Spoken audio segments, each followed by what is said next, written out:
இருக்கக்கூடிய உங்கள் அனைத்திலே திரு கோபாலதாசர் அவருடைய முக்கியமாக அவருடைய சொற்பை வாற்றத்தை விஷயத்தை பாகவதத்தில் அவர் மூலமாக நாம் கேட்கும்போது கண்டிப்பாக நம் வாழ்க்கையில் ஒவ்வொருத்தரும் ஆழ்ந்து சிந்திக்கும் தங்களுக்காக சொல்லப்பட்ட முக்கியமான சில கருத்துக்கள் உங்களிடத்திலே அவர் கொண்டு சேர்ப்பார்.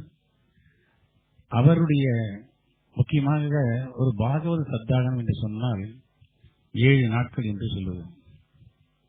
ஆனால் அவரும் சொல்லியிருக்காரு சொல்றதுக்கு என்னவோ தெரியல. எப்போ வருஷம் நான் வரும்போது இந்த மூலக்கிழமை 6 நாள் மிக்ஸ் பண்ண சாதாரண 7 நாள் 6 நாள் கொண்டு விட்டாங்க. ஏன் அப்படின்னாங்க ஜிஆர் சாமி வந்து ஆரம்பிச்சு பாகவதத்தை அன்னைக்கு உபன்யாசகாரம் ஆரம்பிக்கணும்ன்றது ஒரு பெரிய சத்தம் இல்லையா? எவ்வளவு அழகா வந்து அதை நடைமுறைப்படுத்த பாருங்க. அவர் பண்ணக்கூடிய சின்ன விஷயங்களா இருந்தா கூட அதை பகவான் அதை ஏற்று இந்த தினி அடியனுக்கு பார்க்கும்போது இன்னைக்கு 2ஆம் திருநாள் மாசியில் இருக்கக்கூடிய ஆழ்வாரோட இன்னைக்கு ஆடும் பல்லக்கில் முக்கியமாக அடியன் இருக்க வேண்டும். இருந்தாலும் இங்க இருக்கக்கூடிய அனைவரும் அன்புக்கு கட்டுப்பட்டு நீங்கள் எல்லாம் உயர்ந்து வர வேண்டும் என்பதற்காக ஆழ்வார் நித்தியில் பிரார்த்தித்துக் கொண்டிருக்கிறேன். அதிலே இந்த ராம ஜென்ம பூமியில் இருக்கிற போது எத்தனை ஞானிகள் எத்தனை யோகிகள் எல்லாம் கஷ்டப்பட்டு அவதிப்பட்டுக் கொண்டு இருக்கின்ற அதையெல்லாம் திரு கோபாலவர் சுருக்கமாக தகுவாக உங்களிடத்திலே இங்கே விண்ணப்பிக்கிறார்.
सर्वत्र गोविन्दनाम संकीर्तनम.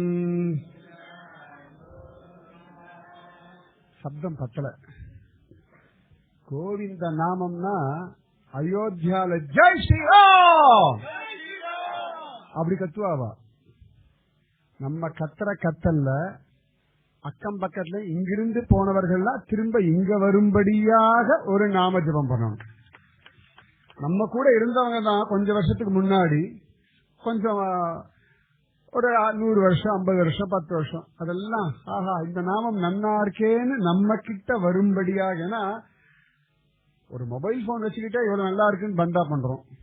என் பிள்ளை அதை படிச்சுட்டான் நான் இதை பண்ணிட்டேன் எல்லாம் சொல்றோம். நம்ம கோவிந்த நாமம் நமக்கு இருக்கிற மாதிரி ரைட்ஸ் உலகத்துல யாருக்குமே கிடையாது. எவ்வளவு பெரிய பாக்கியம் தெரியுமா? கோவிந்த நாமம்னு சொல்ற தைரியம் உரிமை நிஜமாவே எங்க அப்பா வீட்டு சொத்துன்னு அடிச்சு சொல்லலாம். கோவிந்த நாம சங்கீர்த்தனம். அந்த பக்கம் சத்தம் வரல இன்னும். அதுவும் நாம ஜபம் வந்து எந்தெந்த இடத்துல பண்ணா பல மடங்கு புண்ணியம்னு இருக்கு. கோசாலையில உட்கார்ந்து சொன்னா, முக்கியமா ஆச்சாரிய புருஷா முன்னாடி உட்கார்ந்து சொன்னா பல கோடி மடங்கு அதற்கு பலம் உண்டு. இதுக்கப்புறம் உங்க இஷ்டம். சர்வத்திர கோவிந்த நாம சங்கீர்த்தனம். வைகுண்டத்துல போய் எதிரொலிக்கணும். ஏன்னா கோட்டி ஜன்ம சுகிருத்தம் இருந்தாதான் கோவிந்த நாமம் வாயினால வரும். அதனால ஆண்டாள் சொல்றா, வாயினால் பாடி மனதினால் சிந்திக்க. ஜெய் போலோ சீதாராமச்சந்திர பகவான் கி ஜெய் போலோ சியா ராமச்சந்திர பகவான் கி ஜெய் போலோ சியா ராமச்சந்திர பகவான் கி ஜெய் போலோ தாமிரபரணி மாதா கி. திருநெல்வேலிக்காரங்க நல்லா கத்தனம் எடுக்கலாம். நான் எல்லாம் சென்னையில வந்து எவ்வளவு கத்துறேன். கூவ நதிக்கல் இருக்க எங்களுக்கே எவ்வளவு திமிர் இருக்கு அப்படின்னா தாமிரபரணி நதியில எவ்வளவு திமிர் இருக்குன்னு எங்களுக்கே தெரியும். யாரும் அப்படின்னு வருது இல்ல, அந்த மாதிரி வரணும். ஜெய் போலோ தாமிரபரணி மாதா கி. பெரிய பாக்யம்.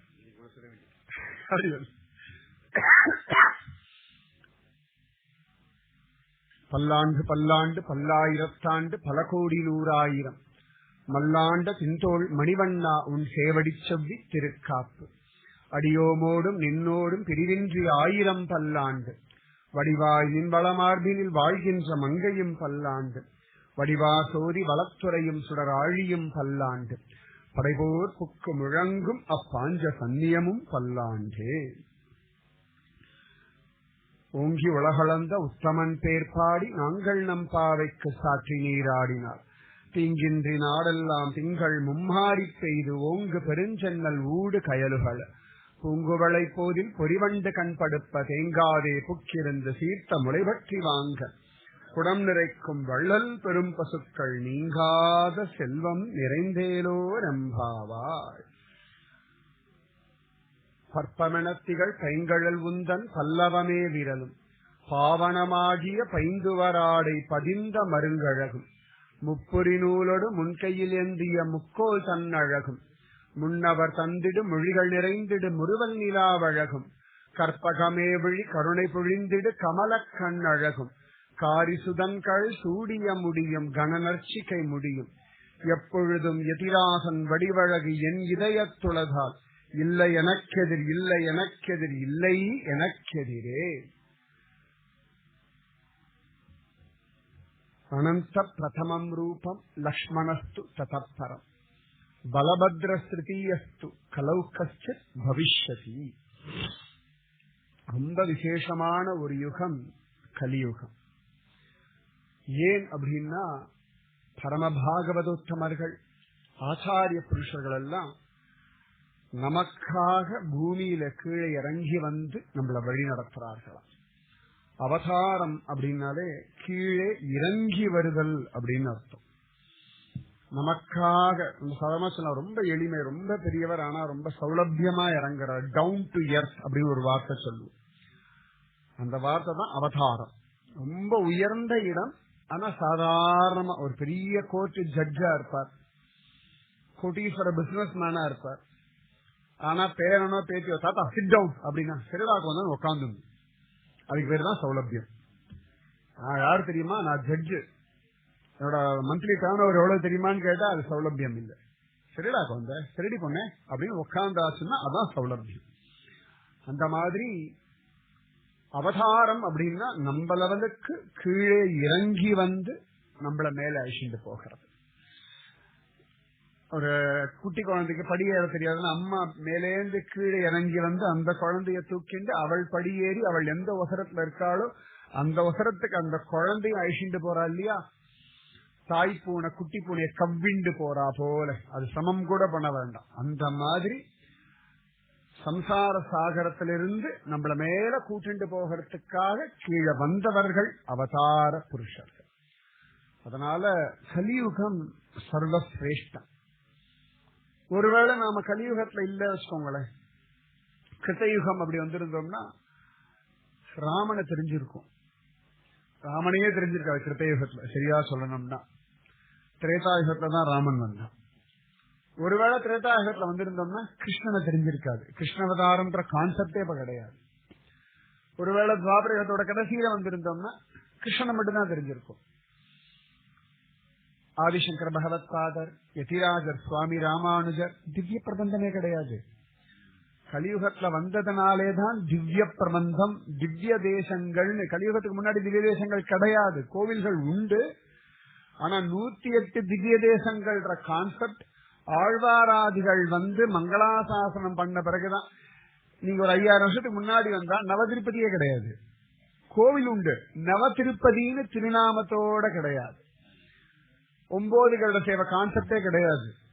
எல்லாம் ஆழ்வார் வந்ததுக்கு அப்புறமாகத்தான். அதனால கலியுகத்துல வந்த நாம தான் ரொம்ப பாக்கியசாலிகள். அதனால நெஞ்ச நிமிர்ந்து நாங்கெல்லாம் கலியுகவாசிகள் அப்படின்னு தைரியமா சொல்லணும். அதுலயும் பாரத தேசம். ஜெய் போலோ பாரத் மாதா கி, ஜெய் போலோ பாரத் மாதா கி, ஜெய் போலோ பாரத் மாதா கி. இது ஒவ்வொரு நாளும் வீட்டுல சொல்லுங்க, மந்திரம் மாதிரி சொல்லணும். ஏன்னா நம்முடைய வேர் இங்கதான் இருக்கு. வேர் இருக்கிற மரம் தான் திரும்ப திரும்ப முளைக்கும். வேர் கனெக்ஷன் இருந்தா தான் ஜெயிக்க முடியும். இந்த தேசம்தான் நமக்கு பெருசு.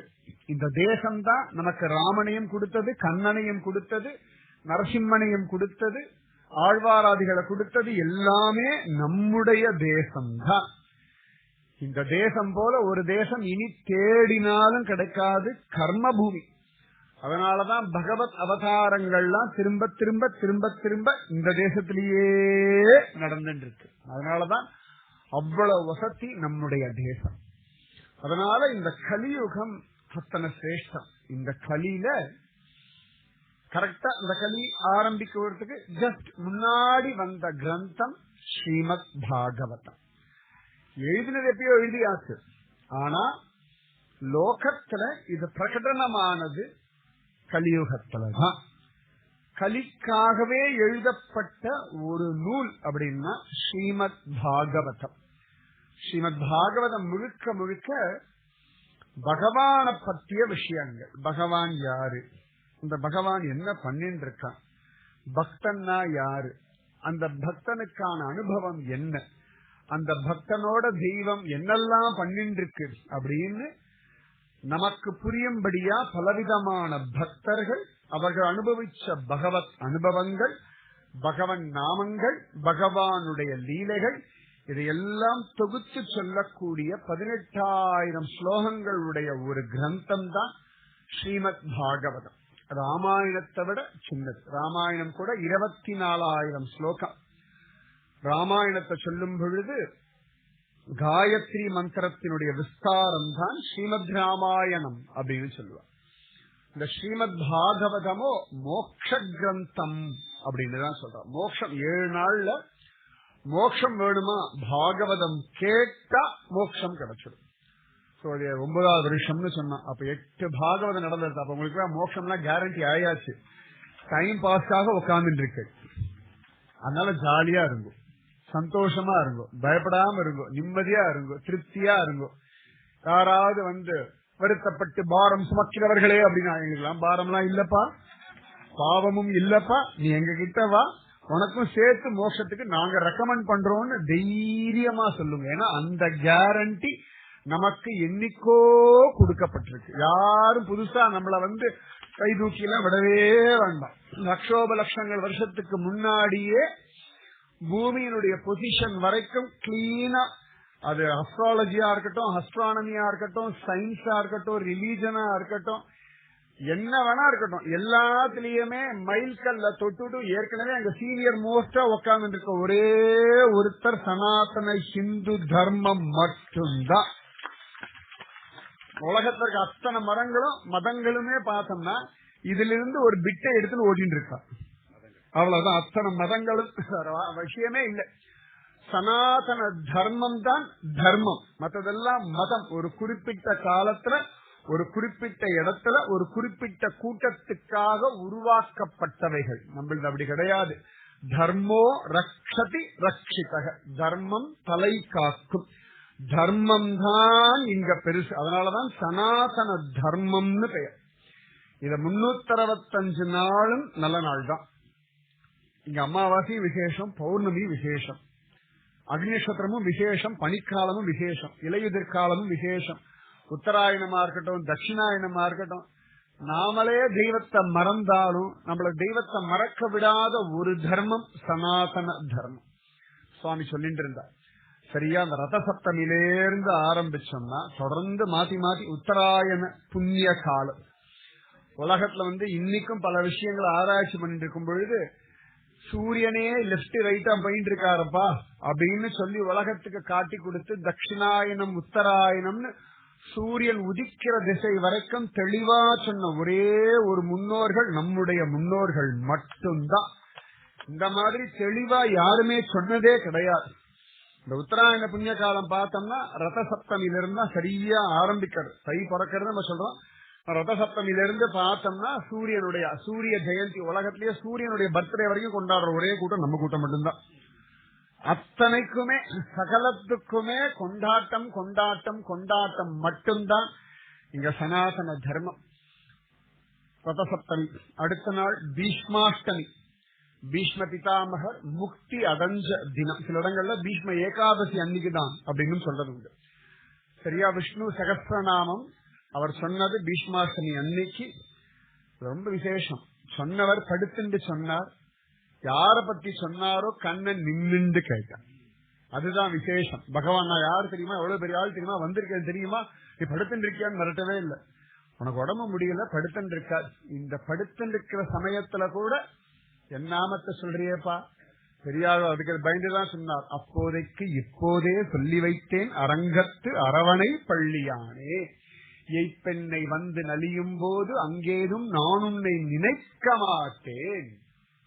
துப்புடையாரை அடைவதெல்லாம் சோர்விடத்து துணையாவர் என்றே ஒப்பிலேனாகிலும் நின்னடி அடைந்தேன். ஆணைக்கு நீ அருள் செய்தமையால் எய்ப்பெண்ணை வந்து நலியும் போது அங்கேதும் நான் உன்னை நினைக்க மாட்டேன். அப்போதைக்கு இப்போதே சொல்லி வைத்தேன் அரங்கத்து அரவணை பள்ளியானே. அட்வான்ஸ் புக்கிங் ஆரம்பிச்சு வச்சதே பெரியாழ்வார் தான். சுவாமி வரைக்கும் நம்ம ரேஞ்ச் எல்லாம் சுவாமியோட மட்டும்தான் டீலிங்கே. சனாதன தர்மம் எல்லாம் நீ சுவாமி கிட்ட கேளு, என்ன வேணாலும் கேளு, எதை வேணாலும் கேளு, அவர் ரேஞ்சுக்கு கேளு, உன் ரேஞ்சுக்கு இல்ல. நம்ம எல்லாருடைய பிரார்த்தனை பெரிய பிரச்சனைனா நம்ம ரேஞ்சுக்கே கேட்டு இருக்கோம். பகவான் ரேஞ்சுக்கு அவர் என்ன சர்வஜன் சர்வசக்தன், எவ்வளவு பெரியவன்னா பிரம்மதேவர் கைய கூப்பிண்டு ஸ்வயம்புவ மனு சதரூபா இவாளை படைச்சுட்டா. இவர்கள் தான் மனிதர்களுடைய ஆரம்பம். நன்னா இந்துக்கள் தெரிஞ்சுக்க வேண்டிய ஒரு விஷயம். உலகின் ஆதி மனுஷன் ஆதி மனுஷின்னு கேட்டா இந்த ஆப்பிள் கதையெல்லாம் பேசப்படாது. ஸ்வயம்புவ மனு சதரூபா, இந்த மனு அந்த வார்த்தையிலிருந்து அவர்கிட்டேந்து வந்ததுனாலதான் நமக்கெல்லாம் மனுஷன் மனுஷி அப்படின்னு அர்த்தம். அதனாலதான் மனிதர்கள்னு சொல்றோம்னா மனுஸ்மிருதின்னு சொல்றோம் பாருங்க. அந்த மனு அவ்வளவு விசேஷமானவர். அந்த ஸ்வயம்புவ மனுவும் சதரூபாவும் அவ்வளவு அழகா கைய கூப்பிண்டு பிரம்மதேவரிடத்துல கேட்கும் பொழுது பிரம்மதேவர் சொல்றார், நல்ல சத்தான குழந்தைகளை உற்பத்தி பண்ணிட்டு சௌக்கியமா இருங்கோன்ற. அப்ப மனு சொல்றார், வாழறதுக்கு இடம் இல்லாம எங்கத்த குழந்தைகளை பெத்துக்கிறது அப்படின்னா. அப்ப ஸ்வயம்புவ மனுவை பார்த்து பிரம்மதேவர் யோசிக்கிறார், வாஸ்தவம் தானே, வாழறதுக்கு இடம் கேட்கிறானே, மனிதர்கள் வாழ்வதற்கான இடம் பூமி, அந்த பூமியோ பிரளய ஜலத்துல மூழ்கி கிடக்கு, என்ன பண்றதுன்னு அவர் தீவிரமா யோசிக்கிறாராம். பிரம்மதேவர் தீவிரமா யோசிக்கும் பொழுது அவர் மூக்குல இருந்து தொப்புன்னு ஒண்ணு குதிச்சது. அது குதிச்ச நாள் இன்னைக்கு. அது குதிச்ச நாள் இன்னைக்கு வராக துவாதசி அப்படின்னு சொல்லி இன்னைக்கு சில சம்பிரதாயங்கள்ல வராகருடைய பர்த்டேவை இன்னைக்குதான் கொண்டாடிட்டு. நமக்கு பெரிய பாக்கியம். வராக துவாதசி அன்னைக்கு நமக்கு ஜோரா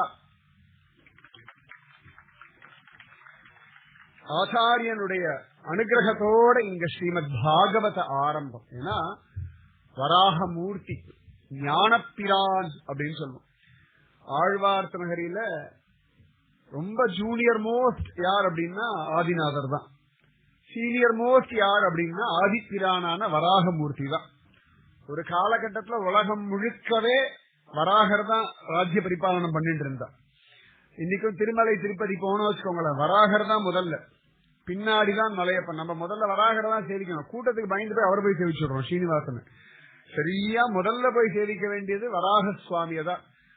திருக்குறுங்குடியில நம்பாடுவான் வைபவத்தை பேசினதே வராகமூர்த்தி தான். வராகமூர்த்தி தான் இந்த பூமிக்கான ஓனர். அதனால ஏதாவது நிலம் பிரச்சனை வீடு பிரச்சனை நேரம் வராகமூர்த்தி கிட்ட அப்ளிகேஷன் போடுங்க. அவர் மட்டும்தான் ரைட் ராயலா இந்த இடம் உங்களோடதுன்னு சொல்லக்கூடிய தைரியம் அவருக்கு மட்டும்தான் உண்டு. அந்த வராகமூர்த்தியினுடைய அவதார தினம் இன்னைக்கு வராக துவாதசின்னு ரொம்ப விசேஷமா கொண்டாடுறா. அத நமக்கு சரியா இன்னைக்கு மாசி புனர்வசும் அமைஞ்சு போயிடுது. இன்னமுது உட்டிகேன் இங்கேவா கைங்கிளியே தென்னரங்கம் பாடவல்ல சீர்பெருமான் பொன்னஞ்சிலை சேர் முதலியர்வேல் சேரலர்கோன் எங்கள் குலசேகரன் என்றே கூறு சொன்னது சுவாமி ராமானுஜர். அந்த ராமானுஜரை உலகத்துக்கு காட்டி கொடுத்ததே தாமிரபரணி தான். நல்ல ஞாபகம். தாமிரபரணிக்காக திமிரு ஜாஸ்தியா இருக்கணும்.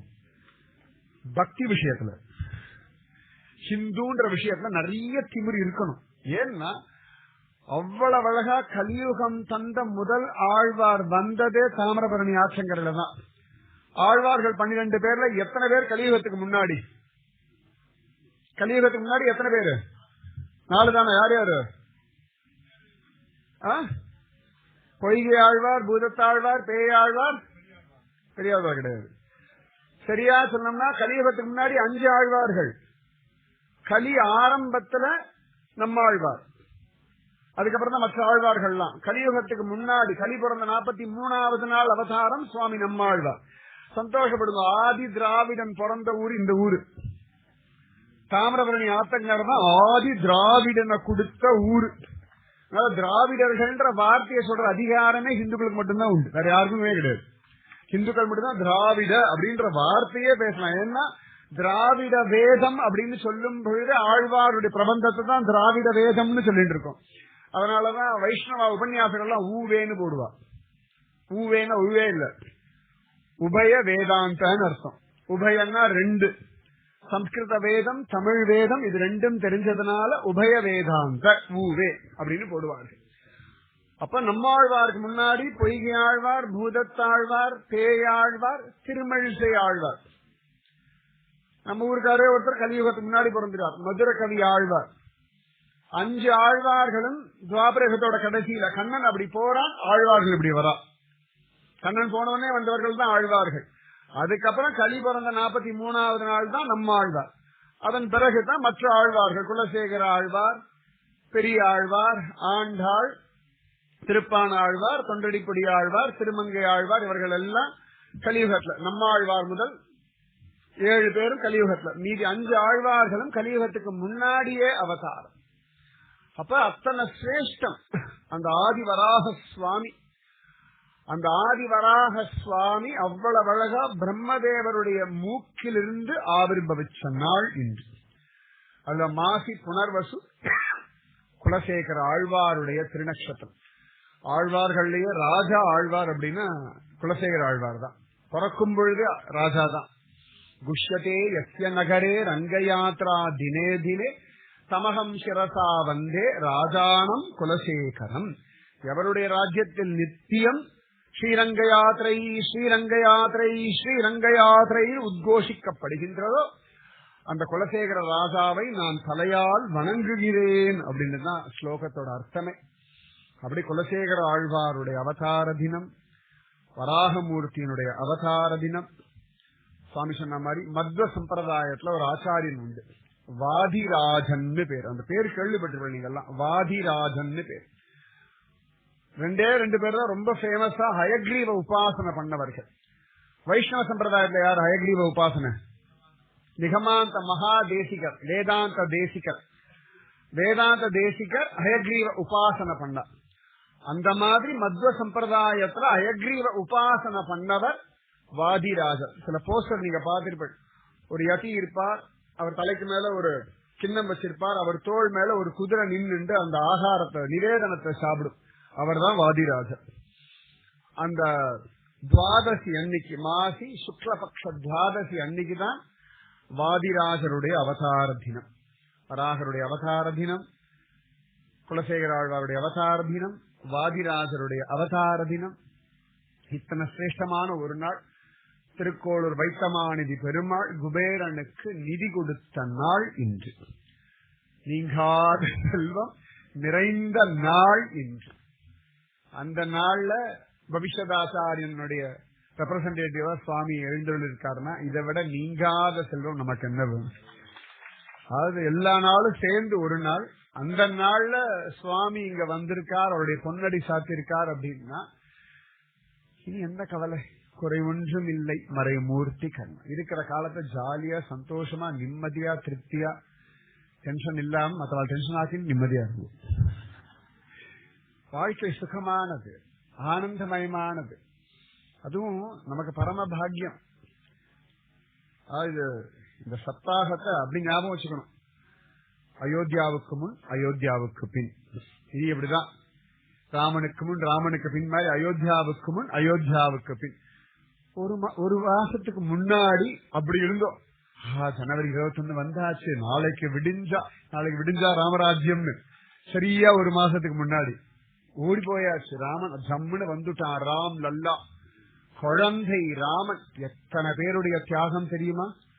500 வருஷ தபஸ். இந்த 500 வருஷத்துலதான் சமர்த்த ராமதாசர், பத்ராசல ராமதாசர், எத்தனையோ பேர், தியாகராஜர், புரந்தரதாசர், எவ்வளவோ மகாத்மாக்கள் இந்த பாரத தேச அவதாரம் பண்ணி அவர்கள் எல்லாம் ராம தியானம் பண்ணி ராமன் அவ்வளவு ஸ்மரிச்சிருக்கான். சமர்த்த ராமதாசர் 1608 அவதாரம். அவர் ஒரு 12 வயசுல தன் ஊரை விட்டு கிளம்பினார். 24 வயசுக்கு அப்புறமா யாத்திரை போறார். அப்ப அயோத்தியா போறார் சமர்த்த ராமதாசர். அயோத்தியால போனா சரையு நதின்ற ஒன்ன தவிர ராமனுக்கான ஒரு அடையாளம் இல்லை. அங்க ராமன் பிறந்தான், ராமன் வாழ்ந்தான், ராமன் இருந்தான்றதுக்கான ஒரு அடையாளம் இல்லை. அப்ப சமர்த்த ராமதாசர் கதர்றார், ஹே ராமா, இது உன்னுடைய இடம்டா. 1,00,000 வருஷத்துக்கு முன்னாடி, ஏன்னா 9 வருஷத்துக்கு முன்னாடி ராமன், 8,64,000 வருஷம் துவாபரயுகம். அதுக்கு முன்னாடி திரேதாயுகத்துல ராமன். நம்ம கலியுகத்துல இப்போ 5,000 வருஷம் ஆயாச்சு. கிட்டத்தட்ட 8,75,000 வருஷம் மேல ஆயாச்சு. இதுக்கு முன்னாடி ஆவிர்பவிச்ச ஒருத்தன் ராமச்சந்திரமூர்த்தி. அந்த ராமனை மறக்கடிக்கணும்னு சொல்லி அயோத்தியால அவனுடைய ஒரு அடையாளம் கிடையாது. ஒரு பக்தருடைய வீட்டுல சாதாரணமா ஒரு கபோர்ட்ல பூட்டி வச்சிருந்தா ராம்லல்லா. அந்த மூர்த்தி ராமன், இந்த ராம்லல்லாக்கு முன்னாடி சொல்றேன். அப்ப கதறினா சமர்த்த ராமதாஸ், இது என்னடா இது உன்னுடைய ராஜ்யம், உன்னுடைய அடையாளம், நீங்க ராஜ்ய பரிபாலனம் பண்ணணும்னு அன்னைக்கு வீறு கொண்டு நாமஜபம் ஜபிக்க ஆரம்பிச்சவர் தான். ஸ்ரீராம ஜெயராம ஜெய ஜெயராம, ஸ்ரீராம ஜெயராம ஜெய ஜெயராம, ஸ்ரீராம ஜெயராம ஜெய ஜெயராம, ஸ்ரீராம ஜெயராம ஜெய ஜெயராம. திரையோதாட்சரின்னு சொல்லுவாரு. 13 அக்ஷரம் இருக்கக்கூடிய மந்திரம்.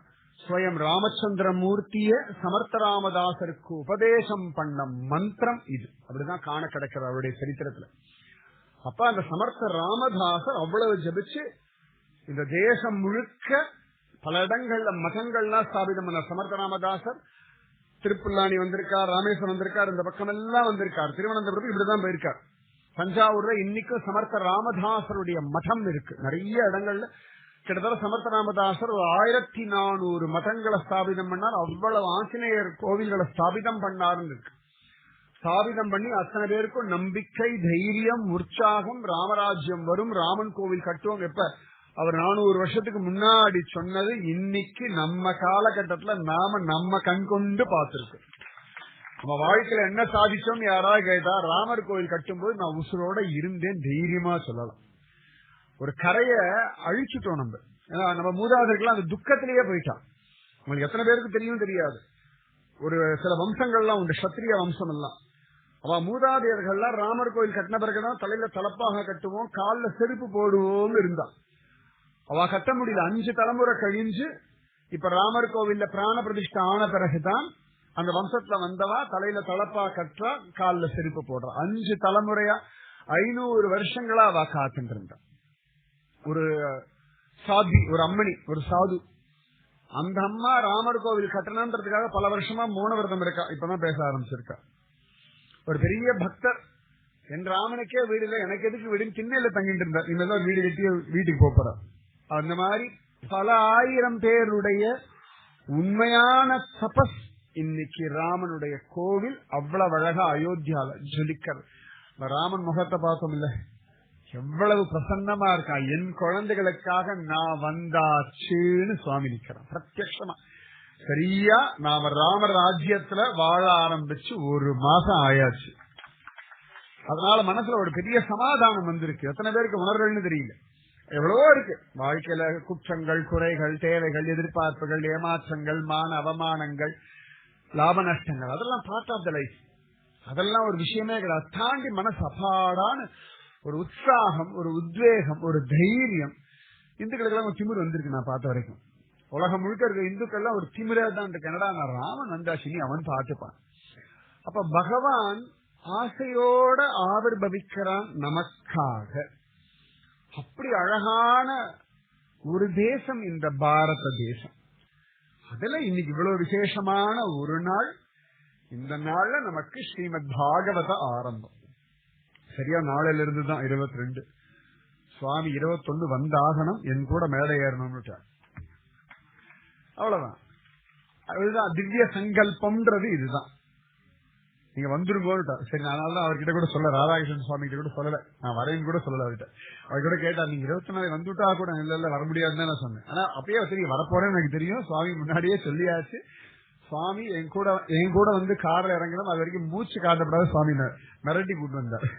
இறங்குற வரைக்கும் சுவாமி யாருக்கும் மூச்சு காட்டப்படான்னு சொல்லிதான் கூட்டு வந்தேன். லிட்டரலா நான் கடத்தி கொண்டு வந்து உட்கார வச்சிருக்காரு. அதான் உண்மை. ஏன்னா அந்த வாத்சல்யம், அந்த வாஞ்சை, இந்த சனாதன தர்மமே வாஞ்சையில வாத்சல்யத்துலதான் வாழ்ந்துட்டு இருக்கு. இந்த பாகவதம் அவ்வளவு அழகா சரியா அயோத்தியா கோவில் கட்டி ஒரு மாசம் கழிச்சு நம்ம ஆனந்தமா ஆரம்பிக்கிறோமே, இதுவே பெரிய ஆசீர்வாதம். உத்தராயண புண்ணிய காலம். நேற்று ஏகாதசி, பீஷ்ம ஏகாதசி. அதுக்கு முன்னாடி நாள் தான் தசமி. அன்னைக்குதான் சந்த் துகாராம் மகாராஜருக்கு அவருக்கு சொப்பனத்துல குரு வந்து ராம் கிருஷ்ண ஹரி அப்படின்னு உபதேசம் பண்ண நாள். சொப்பனத்துல வந்த நாளே அவர் குறிச்சு வச்சு அனுகிரகம் பண்றார். நீங்க எல்லாம் உங்க வாழ்க்கையில குறிச்சு வச்சுக்கோங்க. எம்பெருமானார் ஜீயர் திருவடி வாரத்துல இன்னைக்கு உட்கார்ந்து இருக்கும். வாமன அழகா வராக துவாதசி அன்னைக்கு மாசி புனர்வசி. இனிமேல் குலசேகர ஆழ்வார் திருநக்ஷத்திரம், ஒரு குலசேகர ஆழ்வார் திருநக்ஷத்திரம் நாங்க சுவாமியுடைய திருவடி வாரத்துல இருந்தோன்ற ஒரு பெரிய பாக்கியம். அதனால அவ்வளவு விசேஷம் இந்த ஸ்ரீமத் பாகவதம் அப்படின்றது. வேதவியாசர் ஆசையோட எழுதின கிரந்தம். பகவானுடைய அவதாரங்கள், லீலைகள், பக்தர்கள், அவர்களுடைய வைபவங்கள், அவர்களுடைய அனுபவங்கள், இதுதான் ஸ்ரீமத் பாகவதம். பகவான் என்ன செய்து கொண்டிருக்கிறார் அப்படின்னு ஒரு கேள்வி கேட்டா அதுக்கான பதில் தான் ஸ்ரீமத் பாகவதம். சுவாமி என் கண்ணுக்கெல்லாம் தெரிவாரான்னா தெரிவார். யாராவது உதாரணம் இருக்காளான்னா அந்த உதாரணங்களை சொல்றதுதான் ஸ்ரீமத் பாகவதம். நான் கல்யாணமே பண்ணிக்கலாம், கல்யாணம் எல்லாம் ஆகல, நான் பிரம்மச்சாரியா இருக்கேன், எனக்கு சுவாமி உண்டா? உங்களுக்கும் உண்டு. நான் கல்யாணம் ஆயாச்சு, குழந்தை குட்டிகள் இப்படியும் ஓடிந்து இருக்கேன், குடும்பஸ்தனா, உங்களுக்கும் சுவாமி உண்டு. எல்லாத்தையும் விட்டு அசிகளா இருக்கும், அவளுக்கும் சுவாமி உண்டு. ஒரே ஓட்டம் சாட்டம் ஓடிண்டே இருக்கும், எதையோ நினைச்சு ஓடிட்டு இருக்கும், அவர்களுக்கும் சுவாமி உண்டு. பகவான் எல்லாருக்கும் பொதுவானவன், எல்லாருக்கும் அனுபவிக்க தகுந்தவன். நம்ம எல்லாருக்குமே ரொம்ப க்ளோஸ் யாருன்னா சுவாமி தான். உந்தன்னோடு உறவில் நமக்கிங்கு ஒழிக்க ஒழியாது ஆண்டா சொல்றா பாருங்க. நமக்கும் சுவாமிக்கும் நித்திய சம்பந்தம் உண்டு அப்படின்னு நமக்கு புரிய வைக்கிறது தான் ஸ்ரீமத் பாகவதம். அவன் கூட நான் இருக்கேன், நீ எது கவலைப்படுற? குறை ஒன்றும் இல்லை மறைமூர்த்தி கண்ணன். ஒரு குறையும் கிடையாது. குழந்தைகள்லாம் இருக்கு. இந்த குழந்தைகள் அவ்வளவு சந்தோஷமா இருக்கு. காத்தால எழுந்ததுல இருந்து ராத்திரி தூங்குற வரைக்கும். எங்கேயாவது வெக்கேஷன், ஊட்டி, கொடைக்கானல், அந்த குழந்தைகளுக்கு எங்க தங்க போறோம்னு தெரியாது, எப்படி போறோம்னு தெரியாது. ட்ரெயினா, பஸ்ஸா, காரா, அங்க எங்க போய் தங்க போறோம், என்ன சாப்பாடு, எங்க அப்பா அம்மா பாத்துப்பாங்க. என்ன ஒரு நம்பிக்கை. இந்த நம்பிக்கை சுவாமி மேல வைக்கணும்னு சொல்லி கொடுக்கறது தான் ஸ்ரீமத் பாகவதம். Unconditional faith. என்ன நம்பு, நான் பாத்துக்கிறேன், அவ்வளவுதான். சிம்பிள். நின்னை சரணடைந்தேன் கண்ணம்மா, பாரதி சொல்றாரு இல்லையா? நின்னை சரணடைந்தேன், என்னை கவலைகள் தின்னத்தகாதென்று நின்னை சரணடைந்தேன். கவலை என்ன தின்னு இருக்குல்ல, இது என்ன தின்னக்கூடாது, அதுக்காக கண்ணம்மான்னு சொல்லி கண்ணனை காதலியா பார்த்துட்டு நின்னை சரணடைந்தேன், நின்னை சரண் அடைந்தேன், என்ன சரணடைஞ்சுடு நான் பார்த்துக்கிறேன். வராகமூர்த்தியுடைய சரமஸ்வரம் சரியா உலகத்துல முதல்ல சரணாகதி விஷயத்தை சொல்லி கொடுத்தது யாருன்னா ஆதிவராக சுவாமி தான். அதன் பிறகுதான் ராமன், அதன் பிறகுதான் கண்ணன். முதல்ல ஆதிவராக சுவாமி தான். மத்ஸ்யம், கூர்மம் எல்லாம் பெருசா நமக்கு ஒரு ரிலேஷன் கிடையாது. நமக்கு ரொம்ப நெருங்கின பந்தம் அப்படின்னா ஆதிவராக சுவாமி தான். ரொம்ப அழகா சுவாமி பூமியை உத்தாரணம் பண்றார். வராக அவதாரம் நரசிம்ம அவதாரம் மாதிரி. பிரம்மதேவர் மூக்கிலே அப்படி குதிச்சாராம். வனகோச்சரக வராகதோகோ அப்படின்வா. ஒரு சின்ன பன்னிக்குட்டியாதான் குதிச்சார். குதிச்ச உடனே பிரம்மதேவருக்கு ஒண்ணும் இல்லை அப்படின்னு மூக்குல சிந்தினா சளி விழுற மாதிரிதான் பிரம்மதேவர் மூக்கில் இருந்து வந்து குதிச்சவர் தான் வராக சுவாமி. பகவான் எங்கிருந்து வேணா ஆவிர்பவிப்பான், மூக்கில் இருந்து கூட வருவார். தூணிலும் இருப்பான், துரும்பிலும் இருப்பார், பிரம்மதேவர் மூக்கிலும் இருப்பார். பகவானுக்கு வந்து இந்த இடம் தான் அப்படின்னு கிடையாது, எங்க வேணாலும் எப்படி வேணாலும் ஆவிர்பவிப்பார். தாமிரபரணி தண்ணியிலேருந்து நம்மாழ்வார் ஆவிர்பவிச்சார் இல்லையா, தாமிரபரணி ஜலத்தில இருந்து தானே பவிஷ்யத் ஆச்சாரியன் கிடைச்சார். நம்மளும் அதே தாமிரபரணி தான் பாக்கிறோம், தண்ணி எடுக்கிறோம். ஆனா ஒருத்தர் முதற்கவி ஆழ்வார் காய்ச்சினோன்னு அதுல நம்மாழ்வார் வரார், பவிஷ்யதாச்சாரியன் வரார். அப்படின்னா எங்கும் நிறை பரபிரம்மம். அப்ப எல்லா இடத்துலயும் நிறைஞ்சிருக்காரு இல்லையா அந்த பரபிரம்மம். அப்படி ஆவிர்பவிக்க, அப்படி ஆவிர்பவிச்சு அவ்வளவு பெருசா ஆயிட்டாராம். எவ்வளவு பெருசு அப்படின்னா இப்ப பூமியே கிடையாது, வெறும் பிரளய ஜலம். அந்த ஜலத்துல வராகமூர்த்தி உள்ள நுழைஞ்சு தேடுறாராம். பூமி ஒரு கடுகு சைஸ் இருக்கு. அப்ப வராகமூர்த்தி எவ்வளவு பெருசா இருப்பான்னு பாத்துக்கோங்க. உலகளந்த மூர்த்தி சைஸ் எல்லாம் பெருசே கிடையாது. அவர் பூமியின் மேல கால் வச்சுட்டு அளந்தார். வராகமூர்த்தி அவ்வளவு பெரியவர். பிரளய ஜலத்துல அவர் அப்படி வேகமா இறங்குறார். முதல்ல வராகரை பார்த்துட்டு எல்லாரும் பயந்து போயிட்டா, யாரோ அசுரனோ அப்படின்னு. ஆனா அந்த தாமரை கண்களை பார்த்தோன்னு கண்டுபிடிச்சாங்க, இவர் நம்ம சுவாமி தான். புண்டரீகாக்ஷன் அரவிந்த லோச்சனன் சொல்றோம் இல்லையா, அரவிந்த லோச்சன் ரெட்ட திருப்பதி சுவாமி அரவிந்த லோச்சனன் இல்லையா, தாமரை கண்ணன். அந்த தாமரை கண்கள் பகவானுடைய அடையாளமா, புண்டரீகாக்ஷன் அரவிந்த லோச்சன் செந்தாமரை கண்ணன் இதெல்லாம். அப்ப பகவான் அப்படி போய் ஆவிர்பவிச்சார், பிரம்மாண்டமா வளர்ந்தார், பிரளய ஜலத்துல அப்படி இறங்கினார், நேர உள்ள போனார். முதல்ல மண் வாசனைய அனுபவிச்சு பிடிச்சது யாருன்னா வராகமூர்த்தி தான். எங்க பூமி வாசனை வருதான்னு தேடிட்டு போனார். சொல்லுவோம் இல்லையா, மழை பெஞ்சா மண் வாசனை வருதுன்னு. மண்ணுக்கு வாசனை உண்டுன்னு முதல்ல உலகத்துக்கு நிரூபணம் பண்ணதே வராக சுவாமி தான். இப்படி போய் அந்த பிரளய ஜலத்துக்கு கீழே எங்கேயோ பாசி படிஞ்சு போயிடுத்தான். ரொம்ப நாளா தண்ணியில ஊறி ஊறி ஊறி ஊறி ஊறி பூமி பாசி படிஞ்சு போயிடுத்தான். அப்ப வராக சுவாமி போய் அந்த பூமி அப்படி எடுக்கிறாராம். நம்ம பல் எடுக்கலாம் ஒரு கடுகு ஒட்டிக்குமே, அந்த மாதிரி வராக சுவாமியினுடைய தெத்து பல்ல பூமி ஒரு கடுகு மாதிரி இருந்ததுன்னா எவ்வளவு பெரிய ரூபமா இருக்கும், கற்பனை கூட பண்ணி பார்க்க முடியாது. நாம வாழற பூமி பெருசுன்னா அந்த பூமியே வராக சுவாமியினுடைய தெத்து பல்ல ஒரு கடுகு மாதிரி ஒட்டின்னு இருக்கு. அந்த பூமியில அவ்வளவு முக்கால் பங்கு கடல், கொஞ்சோண்டு நிலம், அதுல இவ்வளவு கண்டங்கள், அதுல ஒரு ஆசியா கண்டம், அதுல ஒரு பாரத பூமி, அதுல எங்கேயோ ஒரு தமிழ்நாடு, அதுல எங்கேயோ ஒரு திருநெல்வேலி, அதுல ஜூம் பண்ணி பார்த்தா கூட முளக்கரை பற்றி தெரியவே தெரியாது. அதுல எங்கேயோ ஒரு இடத்துல ஓரத்துல இவ்வளவு பெரிய பந்தல்ல இத்தனை பேர் உட்கார்ந்து இருக்கும். சுவாமி எவ்வளவு பெருசான்னு பாத்துக்கோங்க.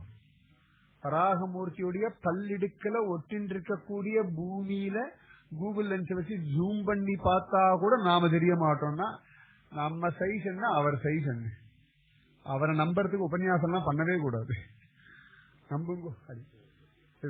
நான் வந்தோடனே பார்த்தேன், சரியா வந்தோடனே நான் பார்த்தேன், நேரடியா வராக சுவாமி தான் இங்க இருந்து வராக அவதாரம் தான் அங்க வச்சிருக்கா. அப்ப பகவான் ரொம்ப பெரியவன், அளக்க முடியாதவன், அங்கங்கனாதபடி எங்கும் நீக்கமர நிறைந்தவன். புருஷசுத்தம் முழுக்க தான் சொல்றோம்.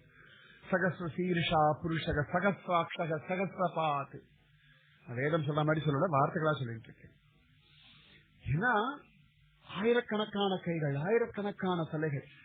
நம்மள மட்டும் சுவாமி என்னைக்குமே நிரந்தரமானவர். எங்கும் நிறை, எப்பொழுதுமே வந்தார் வருகிறார் எல்லாம் கிடையாது. என்றும் இருக்கிறார் இருக்கிறார் இருக்கிறார் இருக்கிறார், இருந்து கொண்டேதான் இருக்கிறார். வருகிறார் வருகிறார் வருகிறார் 50 வருஷத்துக்கு மாத்திரம் நம்ம கிடையாது. நம்ம என்னைக்குமே இருக்கிறார்.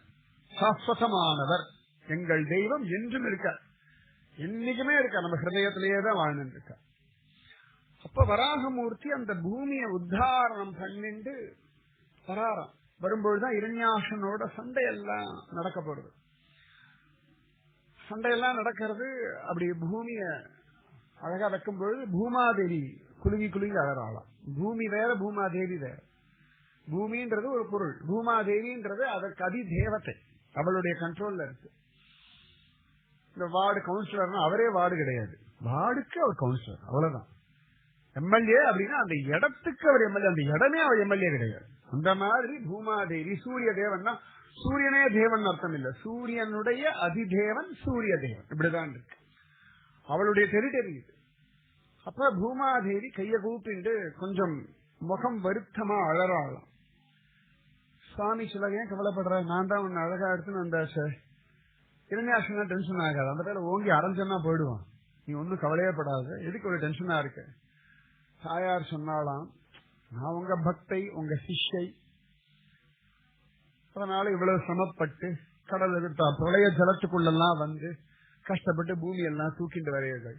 ஆமா, இப்ப பூமியை நிலநிறுத்தின பிறகு அத சுவாயம்பு மனு சதரூபா அவ வம்சம் எல்லாம் பல்கி பெருகி வாழ போறா.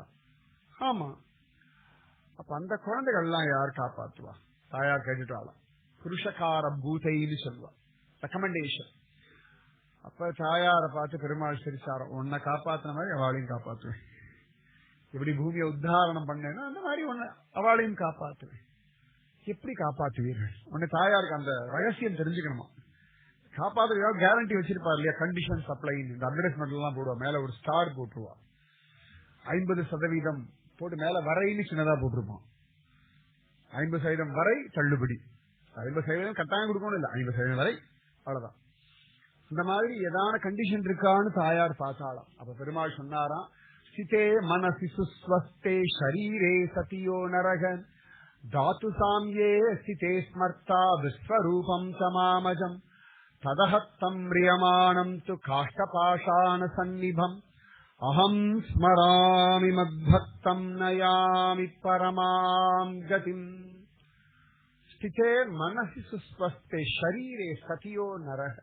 பகவான் சொல்றா, எல்லாருக்கும் உடம்பு நன்னா தானே இருக்கு, உடம்பு நன்னா இருக்கும் பொழுது, மனசு தெளிவா இருக்கும் பொழுது, நாடி நரம்புகள்லாம் பலமா இருக்கும் பொழுது, இந்த கபவாத பித்தம் எல்லாம் நம்ம கண்ட்ரோல்ல இருக்கும் பொழுது, அது நீ திமிர் எடுத்து அலையிற இந்த சமயத்துல என்ன பண்ணலாம், எது பண்ணலாம், வாட்ஸ்அப் பார்க்கலாமா, பேஸ்புக் பார்க்கலாமா, டிவியை பார்க்கலாமா, அவளுக்கு போன் பண்ணலாமா, அப்டேட் பண்ணலாமா, இன்ஸ்டால ரீல் போடலாமான்னு நம்ம நம்ம நம்ம நம்ம நம்ம இல்லாட்டி அதை சண்டை போடலாமான்னு அந்த அப்படி உள்ளுக்கு ஒரு திமிர் இருக்குல்ல, எனக்கு முடியல அப்படின்னு இல்லையா, எனக்கு முடியல ஏதான ஒன்று பண்ணித்தான் ஆகணும்ன்ற ஒரு திமிர் இருக்கு இல்லையா, அந்த திமிர் இருக்கும் பொழுது உடலும் மனமும் நம்முடைய இந்திரியங்களும் பலமாக இருக்கக்கூடிய அந்த காலகட்டத்தில் நம்ம நன்னா இருக்கும் பொழுது, ஸ்திதே மனசி சுஸ்வஸ்தே ஷரீரே சதியோ நரக தாத்து சாம்யே ஸ்திதே ஸ்மர்த்தா விஸ்வரூபம் ச மாம் அகம். பிறப்பில்லாதவனாகிய என்னை, பிறப்பிலி அப்படின்னு ஒரு வார்த்தை, நல்ல தமிழ். தமிழ் சொல்லி கொடுக்கறதே இந்து தர்மம் மட்டும்தான், இந்து தர்மத்துக்கு மட்டும்தான் தமிழே தெரியும், யாருக்கும் தமிழே தெரியாது. நிஜமா நான் சொல்றேன், ஆழ்வார்கள் நாயன்மார்கள் அபிராமி அந்தாதி இதெல்லாம் வாசிக்கிறவாளுக்கு மட்டும்தான் தமிழ் தெரியும், தமிழ் புரியும். அதனால இந்துக்களை தவிர மற்றவாளுக்கும் தமிழுக்கு சம்பந்தமே கிடையாது. நல்லா ஞாபகம், தமிழை காப்பாத்துறதும் இந்துக்கள் மட்டும்தான், இனிமேல் காப்பாத்த போறதும் நாம மட்டும்தான். வேற யாரும் புதுசா வந்து தமிழை காப்பாத்தலாம் முடியாதுங்க. நாம இன்னி வரைக்கும் பல்லாண்டு சொல்லிட்டு இருக்கோமா, மார்கழி வந்தா திருப்பாவை திருவம்பாவை பேசிட்டு இருக்கோமா, அபிராமி வந்தாவை சொல்லிட்டு இருக்கோமா, இதெல்லாம் தான் இன்னைக்கு தமிழை காப்பாத்திட்டு இருக்கு, வேற யாரும் காப்பாத்தல. அப்ப பிறப்பிலியாகிய என்னை யார் ஸ்மரிக்கிறார்களோ, யார் நினைக்கிறார்களோ, நன்னா இருக்கும்போது இந்த வருஷம் நான் சுவாமி நினைச்சிடறேன்பா அப்படின்னு யார் நினைக்கிறார்களோ, சுவாமி நினைக்கிறீங்களா? நினைச்சுதான் இருக்கீங்க? ஜெய் போலோ சீதாராமச்சந்திர பகவானுக்கு நினைக்கிறீங்க, ரிப்ளை வருது. உடம்பு இங்க இருந்து, காது இங்க இருந்து, மனசு இங்கேயோ இருந்தா ஜெய் ஸ்ரீராம் வராது, என்ன சொல்றார் அப்படின்னு கேட்டுவோம். காதுல விழுந்த உடனே ஜெய் ஸ்ரீராம் வர்றது அப்படின்னா ரைட், உடம்பு மனசு இந்திரியங்கள் எல்லாம் கரெக்டா வேலை செய்யுது, கேரண்டியா வேலை செய்யுது. காது நன்னா கேக்குது, வாய் நன்னாவே வருது வெள்ள, மனசும் ஒன்றி போகிறது, புத்தியும் கனெக்ஷன் ஆயிருக்கா. சாமி நினைக்கிற ஜெய் ஸ்ரீராம் அப்படின்னா ராம் லல்லா ஞாபகம் வரானா, பிரசன்ன வதனமான திருமுக மண்டலத்தோட ராமச்சந்திர மூர்த்தி, அழகான இதெல்லாம் டக்கு டக்குன்னு மைண்ட்ல கேட்ட ஒண்ணு ராம் லல்லா அப்படின்னு அயோத்தியாவில ராமனுடைய மூர்த்தி. எத்தனை பேர் அயோத்தியாவுக்கு நேரம் போனீங்க? கை தூக்குங்க. நீங்க மட்டும் போயிட்டு வந்தீங்களா? இந்த வருஷம் கேட்கிறேன். ராம்லல்லா வந்ததுக்கு அப்புறம் இப்ப இந்த ஒரு மாச கேப்ல முன்னாடி கதையே இல்ல. அப்பாடா சமாதானம். நானும் இன்னும் போல. ஒரே ஒருத்தர் இருக்கார், சுவாமி போயிட்டு வந்திருக்காரு. அதுக்குதான் கேட்ட யாராவது ஒருத்தர் சுவாமியை கை காட்டு வரான்னு பார்த்தேன். ஹோல் கூட்டத்துல சுவாமி மட்டும்தான் பார்த்திருக்கார். 3 நாள் வேற இருந்திருக்கார். அதனால அந்த புண்ணியம் நமக்கெல்லாம் உண்டு. நம்ம போலனாலும் பரவாயில்ல. ஆனாலும் அந்த போட்டோ வீடியோ டிவியில பார்த்ததுக்கே ராம்லல்லா அப்படின்னு வார்த்தை கேட்டா அடுத்த கணம் மூளையோட கனெக்ட் ஆகி மனசுல அந்த ரூபம் தெரியுது இல்லையா? அப்ப உடம்பு திமிராத்தான் இருக்கு. உடம்பே முடியலன்னு சொல்லி போய் சொல்ல ஏமாத்தப்படாது. உடம்பு நன்னாதான் இருக்கு, புத்தி நல்லாதான் இருக்கு, மனசு நன்னாதான் இருக்கு, இந்திரியங்கள் பலமா தான் இருக்கு. அப்ப சுவாமி நினைக்கிறோம் இல்லையா? இதுதான் பகவான் சொல்றான். சிதே மனசி சுஸ்வஸ்தே ஷரீரே சதியோ நரக தாத்து சாமியே சிதே ஸ்மர்த்தா விஸ்வரூபம் ச மாமஜம் ததகத்தம் ரியமானம் துகாஷ்ட பாஷான சந்நிபம் அகம் ஸ்மராமி மத்பக்தம் நயாமி பரமாம் கதி. பகவான் சொல்றான், நீ நன்னா இருக்கும்போது என்ன நினைச்சு வச்சாச்சுன்னா அந்த பக்தன், அந்த பக்தை கடைசி காலம்னு உண்டு இல்லையா? கை கால் நம்ம சொல் பேச்சு கேட்காது, கண்ணு நம்ம பேச்சு கேட்காது, புத்தி நம்ம பேச்சு கேட்காது, மனசு நம்ம பேச்சு கேட்காது. அதாவது அதோட பேச்சுல எங்கேயோ போயிட்டு இருக்கும். யார் சொன்னாலும் நம்மளும் பேச மாட்டோம், நமக்கும் தெரியாது. தூக்கத்திலேயே போயிடணும்னா வேண்டிக்காதீங்க, அப்படிலாம் போக முடியாது. தூக்கத்தெல்லாம் யாரும் போக முடியாது. இந்த உடம்ப விட்டு நான் கிளம்புறேன்னு நமக்கு தெரிஞ்சாதான் திரும்பி வரமாட்டோம். நமக்கு தெரியாம போயிட்டா யாரும் உடம்பு திடீர்னு போயிட்டா கம்ப்ளைண்ட் பண்ணிடுவோம். அது தூக்கத்துல எல்லாம் போகலாம் முடியாது. லாஜிக்கா தப்பு, முடியவே முடியாது. உங்களுக்கு தெரிஞ்சுதான் நீங்க போவீங்க. தூக்கத்துல போயிட்டா யார் சொல்லுவா? நம்ம பக்கத்துல இருந்துவா சொல்லுவா. அவ தூங்கும்போது நாம போயிட்டோம்னு சொல்லுவாள் ஒழிய நாம தூக்கத்துல போனோமான்னு யாருக்கும் தெரியாது. ஆனா தூக்கத்துல போகணும்னா போகும்போது நிம்மதியா போகணும்பா, உன் ஸ்மரணையோட அப்போதைக்கு இப்போதே. அப்போதைக்கு இப்போதே இதைத்தான் ஆழ்வார் பிடிச்சார். இதைத்தான் வராகமூர்த்தி சொல்றார். உடம்பு நன்னா இருக்கும் பொழுது, மனசு நன்னா இருக்கும் பொழுது, புத்தி நன்னா இருக்கும் பொழுது, இந்திரியங்கள் பலமா இருக்கும் பொழுது, பிறப்பிலி ஆகிய என்னை, உலகத்திற்கு காரணமாகிய என்னை ஸ்மரித்து வைக்கிறவர்களுடைய கடைசி காலத்தில் அந்த பக்தனை, அந்த பக்தையை நான் ஸ்மரிக்கிறேன். பகவான் கேரண்டி சொல்றான், நான் நினைக்கிறேன். நீ நன்னா இருக்கும்போது என்ன நினைச்சு வச்சுட்ட இல்லையா? இன்னைக்கு இந்த வராக துவாதசி அன்னைக்கு, மாசி புனர்வசு அன்னைக்கு, பாகவத ஆரம்பத்து அன்னைக்கு, எம்பெருமானார் ஜீயர் திருவடிவாரத்துல இருந்து நாம நினைச்சத நாமே மறந்தாலும் வராக சுவாமி மறக்க மாட்டார். அந்த என் பக்தனை, என் பக்தையை நான் ஸ்மரிக்கிறேன். ஸ்மரித்து என்ன பண்றாராம்? என்னுடைய மேலான கதிக்கு அழைத்து செல்கிறேன், என்னுடைய வைகுண்டத்துக்கு அழைச்சிட்டு போறேன். சோ உங்களுக்கு வைகுண்டம் திருப்பி ரீகன்ஃபார்ம் ஆயிடுச்சு. திரும்பி எனக்கு வைகுண்டம் உண்டா, இந்த ஜோசிய ஜாதகம் எல்லாம் பார்க்க வேண்டிய அவசியம் இல்லை. வைகுண்டம் உண்டு எந்த ஜோசியம் சொல்லவும் முடியாது. ஆச்சாரியனை தவிர வைகுண்டம் உண்டுன்னு கேரண்டி கொடுக்கறதுக்கு லோகத்துல யாருக்குமே அதிகாரம் கிடையாது, யாருக்குமே ரைட்ஸே கிடையாது. நல்லா ஞாபகம் வச்சுக்கோங்க. அப்ப பகவான் சொல்லிட்டா, நான் அந்த பக்தனை, பக்தையை நினைக்கிறேன், என்னுடைய மேலான கதிக்கு அழைத்து செல்கிறேன். நான் என்ன சந்தோஷத்துல, வைகுண்டத்துல எந்த ஆனந்தத்துல, எவ்வளவு சுகமா வேர்வை இல்லாம, பசி இல்லாம, எதுவுமே டென்ஷன் இல்லாம இருக்கேனோ அந்த ஆனந்தம் உனக்கும் உரித்தாகட்டும். அகம் பிரம்ம அஸ்மி, நான் அங்க பிரம்மமா இருக்கேன். நான் எந்த ஆனந்தத்தை அனுபவிக்கிறேனோ அந்த ஆனந்தத்துல உன்னை கொண்டு போய் வைக்கிற, நீயும் அனுபவி. அந்த அர்த்தத்துல சுவாமி சொன்ன. அதனால வா அப்பா ஒரு ரூம்ல ஏசிய போட்டுட்டோ, வா குழந்தை நீ வா உட்காந்துக்கோ அப்படின்னு. ஏசிக்கு குழந்தை பில்லு கட்டல, ஏசி மிஷினை குழந்தை வாங்கல, ஏசி மிஷின் சர்வீஸ் குழந்தை பண்ணல. ஆனா ஏசி மட்டும் கரெக்டா ரிமோட்ல ஆன் பண்ணி ஆஃப் பண்ண தெரியும் அதுக்கு. எங்க அப்பா போட்ட ஏசி எங்க அப்பன் சொத்து. அந்த மாதிரி வைகுண்டம் நம்ம சொத்து, நம்ம அப்பன் சொத்து. யாருன்னா வராக சுவாமியினுடைய சொத்து. என் தந்தையர் நாடென்ற போதினிலே புது சக்தி பிறக்குது மூச்சினிலே. பாரதி தான் இந்த மாதிரிலாம் சொல்றதுக்கு அவனை விட்டு அவர் ஆளே கிடையாது. சத்தியமா சொல்ற, எங்கள் தந்தையர் நாடென்ற போதினிலே புது சக்தி பிறக்குது மூச்சினிலே. பகவான் அப்படி சொன்ன உடனே பூமாதேவிக்கு அத்தனை ஆனந்தமா, இவ்வளவு கிருபையா. அப்ப என் குழந்தைகள் சுவாமி நினைச்சுட்டே இருக்கணும், நினைச்சுட்டே இருக்கணும்னு காத்துட்டு இருந்தவள் தான் கலியுகம் வந்தவொடனே ஆண்டாளா வந்துட்டான் பூமாதேவி. அதுக்கு எப்ப பூமி வரத்துக்கு முன்னாடி, பூமியில மனுஷா வரத்துக்கு முன்னாடி தாயார் கேட்ட ரகசியத்தை கலியுகம் வந்தோன்னு ஆண்டாளா வந்து நமக்கு சொல்லி கொடுத்திருக்கான்னா எவ்வளவு தபசவ பண்ணிருக்கா. சந்தோஷப்படுங்க. இப்ப கேரளா பக்கம் திருவாந்திர பக்கம் போயாச்சுன்னா நமக்கெல்லாம் ஒரு பேர் உண்டு, பாண்டிக்காரங்க. பாண்டிக்காரங்க கூட்டம் தான் ஒரு மாதிரி சொல்லுவா. ஆனா நம்ம சந்தோஷமா சொல்ல, ஆமாயா பாண்டிக்காரங்க தான். ஏன் அப்படின்னு கேட்டா, பெரியாழ்வார், ஆண்டாள், நம்மாழ்வார், மதுரை கவி ஆழ்வார் 4 பேருமே பாண்டிக்காரா தான். கேரளா கொடுத்த இருக்க குலசேகர ஆழ்வார், மற்ற 4 பேருமே பாண்டிக்காரா தான். அவ்வளவு பெரிய அழகான ஒரு பொக்கிஷம் நமக்கு கிடைச்சிருக்கு. அப்ப நாம சுவாமிய நினைச்சா போதும். ஆண்டா சொல்லலையா, வாயினால் பாடி மனதினால் சிந்திக்கதான் சிதே மனசி சுஸ்வஸ்தே. நினைச்ச வைக்கணும்ல பகவான். அதுதான் ஆண்டா சொல்ல, நீ நினைச்சுடு. வாயினால் பாடி மனதினால் சிந்திக்க போய பிழையும் புகுதருவான் நின்றனவும் தீயினில் தூசாகும் செப்பேலோ ரம்பாவான். தீயில தூசா போயிடும்.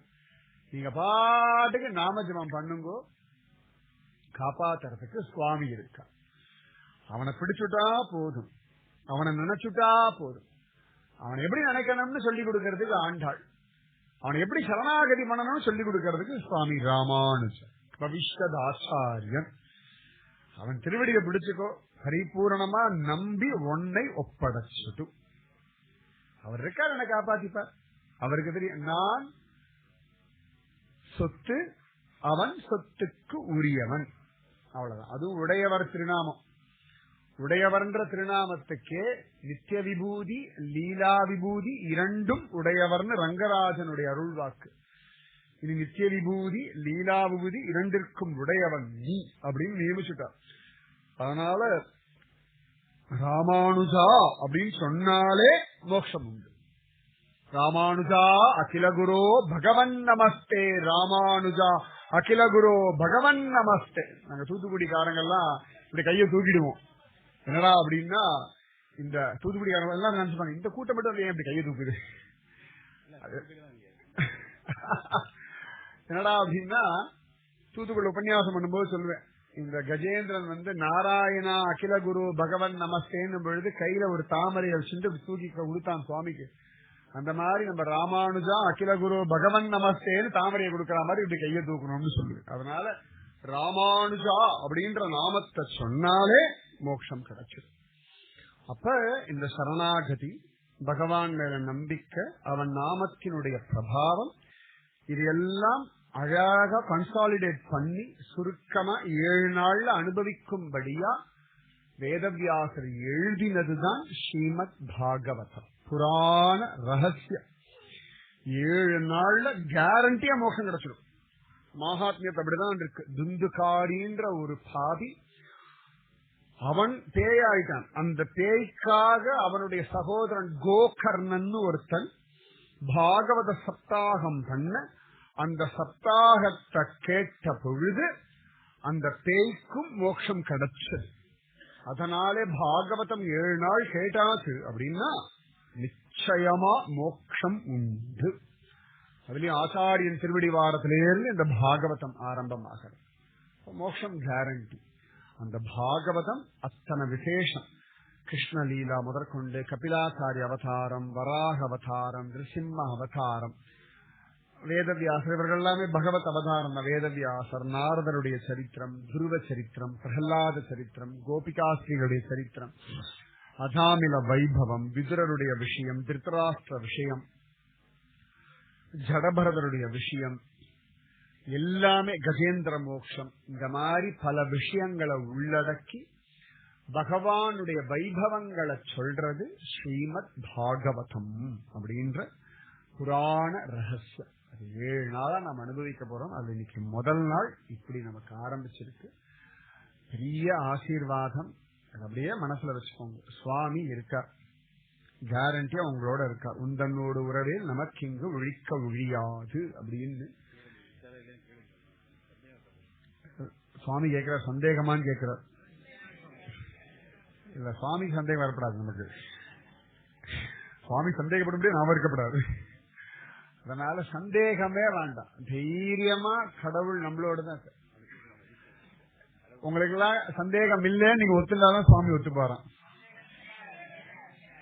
அதையே சந்தேகமா சொல்லு. சந்தேகம் இல்ல, பகவான் என் கூட இருக்கான். ஏன்னா நல்லா ஞாபகம், நம்ம சொல்லுகின்ற வார்த்தைகளுக்கு பொழுதுலாம் தெய்வங்கள் எல்லாம் ததாஸ்து ததாஸ்து ததாஸ்து அப்படியே நடக்கட்டும்னு ஆசீர்வாதம் தான். எனக்கு கூட சுவாமி இருக்கா நீங்க சொல்லும் பொழுது சுவாமிய சாட்சியா வச்சிருந்து 30 கோடி தேவர்களும் ததாஸ்துன்னு சொல்லிடுவா.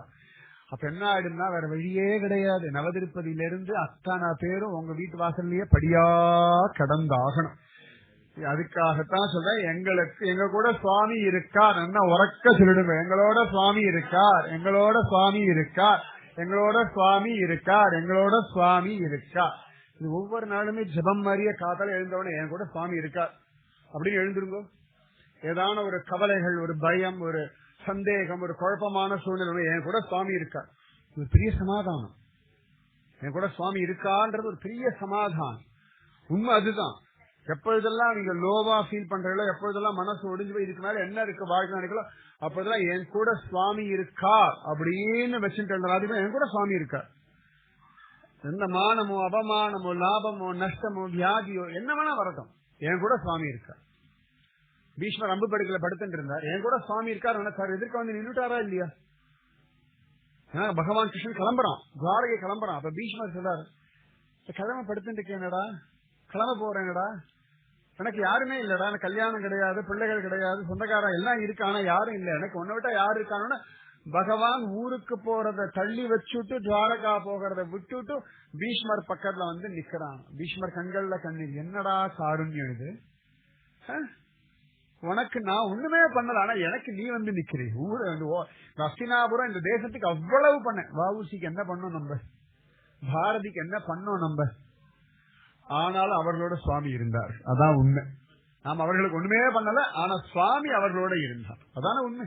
அதான் இன்னைக்கு வஉசி எல்லாம் ஞாபகம் வச்சுருக்கும், சிதம்பரனாரெல்லாம் ஞாபகம். நம்மள மாதிரி நன்றி கட்ட கூட்டம், இந்துக்களை போல நன்றி கட்ட கூட்டம் உலகத்துக்கு யாருமே கிடையாது. சத்தியமா சொல்றேன், நிஜமா சொல்றேன். நன்றி கட்ட கூட்டம் அப்படின்னா நம்ம தான். எவ்வளவு பெரிய அவ்வளவு பண்ணிருக்கா, ஆனா சுவாமி ஞாபகம் வச்சிருக்க. அதனாலதான் வஉசி சிதம்பரனார்ல இருந்து பாரதியார்ல இருந்து எத்தனையோ பேர் இன்னைக்கு ஞாபகம் வச்சுட்டு இருக்கோம். அப்படின்னா சுவாமி அவர்கள் ஞாபகப்படுத்திட்டே இருக்கான், ஞாபகப்படுத்திட்டே இருக்கான். அப்ப சுவாமியை நினைச்சுட்டா போதும், பகவான் என் கூட இருக்கார். இந்த நினைப்பு, யார நம்பி வந்தோம், யார நம்பி ஓடிட்டு இருக்கோம், யார நம்பி இருக்க போறோம், சுவாமி இருக்கா. உந்தன்னோடு உறவே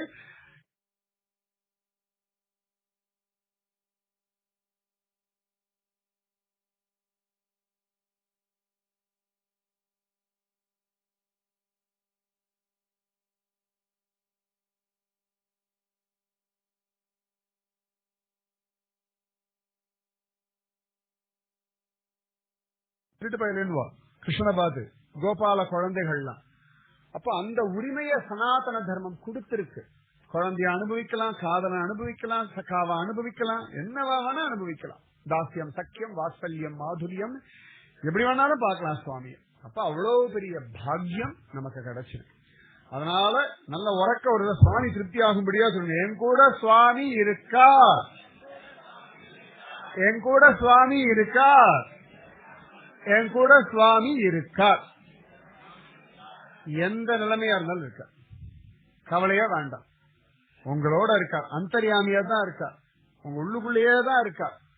உண்ணும் சோறு பருகுநீர் தின்னும் வெற்றிலையும் எல்லாம் கண்ணன் எம்பெருமான் என்றென்றே கண்கள் நீர் மல்கி மண்ணினுள் அவன் சீர் வளம் மிக்கவனூர் வினவி தின்னம் என் இளமான் புகுமூர் திருக்கோளூரே.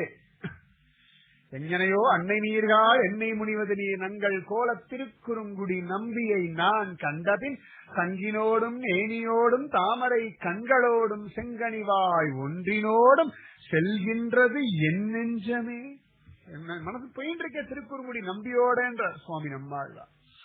உயர்வர உயர்நலம் உடையவன் எவனவன், மயர்வர மதிநலம் அருளினன் எவனவன், அயர்வரு அமரர்கள் அதிபதி எவனவன், துயரரு சுடரடி தொழுது எழு என் மனனே. கலியுகம் கண்ட முதல் பாசுரம், கலியுகத்துக்கு கிடைச்ச முதல் தமிழே சரணாகதி தமிழ் தான். உயர்வர உயர்நலம் உடையவன் எவனவன், சமஸ்த கல்யாண குணங்களுக்கு இருப்பிடமானவன் எவனவன், அவ்வளவு ஆச்சரியமா இந்த மாதிரி தமிழ் எங்க உண்டு? உயர் வர உயர் நலம் உடையவன் எவனவன், அடுத்து என்ன? மயர் வர மதிநலம் அருளினன் எவனவன். மயர் வரவா அயர் வரவா?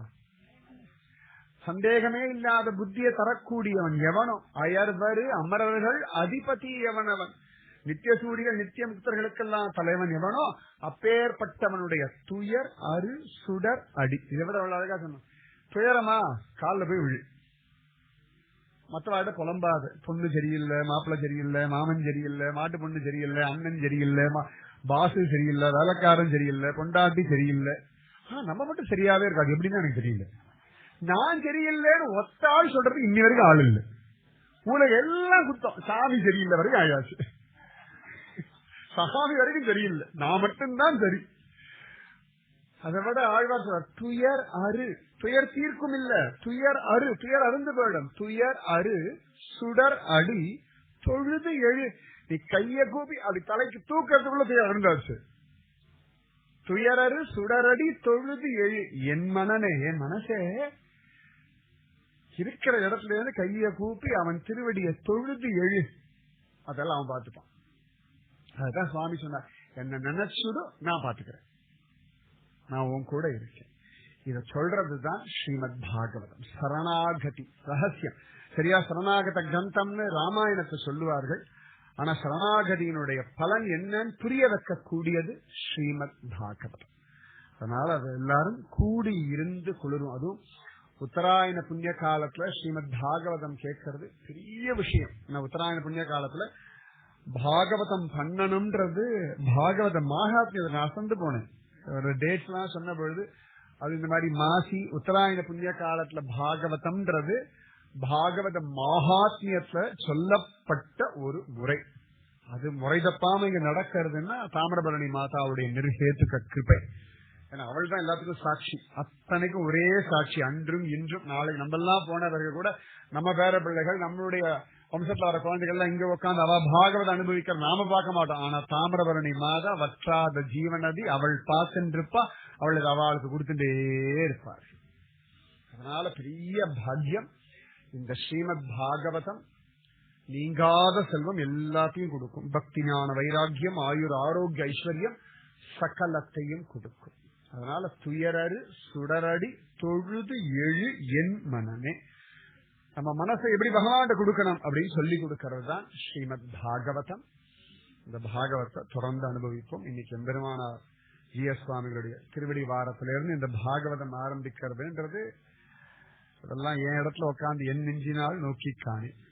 இவ்வளவுதான் எனக்கு சொல்ல தெரியும். ஏன்னா சுவாமியோட நான் பான்கங்கா போயிருக்கேன், சுகஸ்தல் போயிருக்கேன். எனக்கு இப்பதான் ஞாபகம் வருது.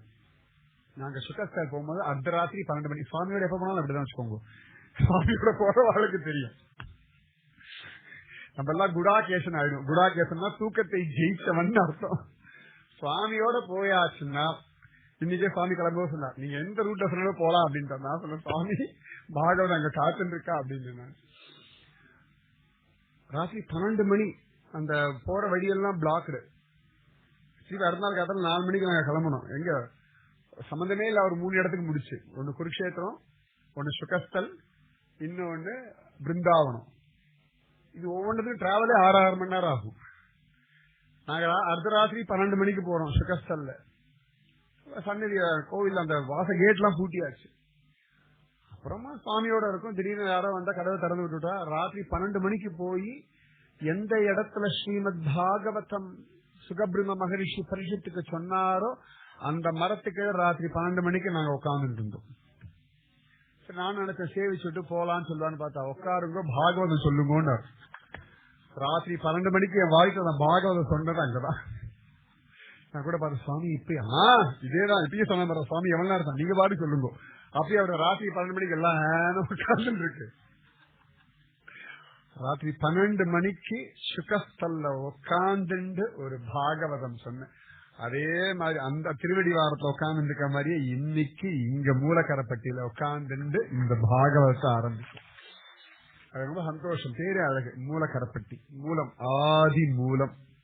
ஆதி மூலம்னு அவ்வளவு அழகா கஜேந்திரன் கத்தினா பகவான் ஓடி வந்துட்டான். அதனால இது ஆதி மூலமாய் இருந்துண்டு இந்த பாகவதத்தை லோகம் முழுக்க அப்படி பிரகடனப்படுத்திட்டோம்.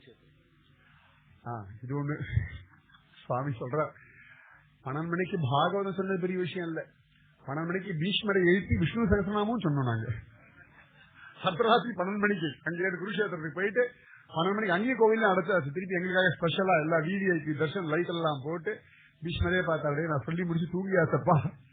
திருப்பி எல்லாரும் வந்த 100 பேரோ 2 பஸ்ல போயிருந்தோம். அத்தனை பேரும் உட்கார்ந்து விஸ்வம் விஷ்ணுகு வசத்காரு இப்படி எல்லாம் பண்ணிட்டு இருக்கான். ஒரு விஷ்ணு சகஸ்ரநாமம் நான் கூட சொன்னேன் வாக்கிட்டலாம் வாழ்க்கை எத்தனை சகஸ்ரநாமம் சொல்லியிருப்பேன். டேப் ரெக்கார்டர் போட்டு கூட சொல்லியிருப்பேன். சாயங்கால வேலை யாரா போடுவா கூட சொல்லியிருப்பேன். அர்த்தராத்திரி 12 மணிக்கு வாழ்க்கையில மறக்கவே முடியாத சகஸ்ரநாமம் அதுதான். அதனால பிருந்தாவனம் மட்டும் பகல்லையே போயிட்டோம், ராத்திரி இல்லை. அதனால பெரிய பிருந்தாவனத்துக்கு கோதாதேவி கோவிலுக்கு ராத்திரி தான் போனோம். ஆல்மோஸ்ட் கோவில் நடை அடைக்கும் பொழுதுதான் ஓடினோம் நாங்க. ஆனா ஆண்டாள் என்னமோ அவ்வளவு அழகா நம் கோவில் அண்ணன் நந்தான்ற மாதிரி ஆழ்வார் அண்ணன் நந்தான்னு கதவை திறந்து வச்சு அனுகிரகம் பண்ணா கோதாதேவி. நல்லா ஞாபகம் இருக்கு. அதனால பெரிய பாக்கியம். ஆனந்தமா டெய்லி வாங்கோ. 2 மணி நேரம் நான் தான் பேசுவேன், நீங்க காது மட்டும் கொடுத்தா போதும். நமக்கு பேசுறதுக்கு பிரச்சனையே கிடையாது, நீங்க கேட்டா மட்டும் போதும். அதனால 7 நாள் ஆனந்தமாக ஸ்ரீமத் பாகவதத்தை கூடியிருந்து குளிர்வோம். அதுவும் தாமிரபரணி நதிக்கரை, எல்லாமே தாமிரபரணி நதிக்கரை தானே, அங்க உட்கார்ந்து பாகவதம் கேட்கறது அத்தனை விசேஷம். தாமிரபரணி நதியற்ற பாகவதம் கலியுகத்தை பத்தி சொல்லும் பொழுது தாமிரபரணி நதிக்கிட்ட ஆரம்பிக்கிறது. தாமிரபரணி நதியற்ற, அதுக்கப்புறம் தான் காவேரி பயஸ்மணி எல்லாம் சொல்ற, மகாநதி எல்லாம் சொல்லும்போது நான் ஆரம்பிக்கிறது என்னன்னா தாமிரபரணி நதி. தாமிரபரணி நதிக்கரையில பவிக்கிறவாளுக்கே நாராயண ஸ்மரண வந்துடும், அவர்களுக்கு மோட்சம் கேரண்டி. பாகவதமே சொன்ன ஒரு ஸ்தலம் தாமிரபரணி நதி தீரம். தாமிரபரணி நதியற்ற கிருதமாலா பயஸ்வினி, இப்படிதான் பாகவத ஸ்லோகமே இருக்கு.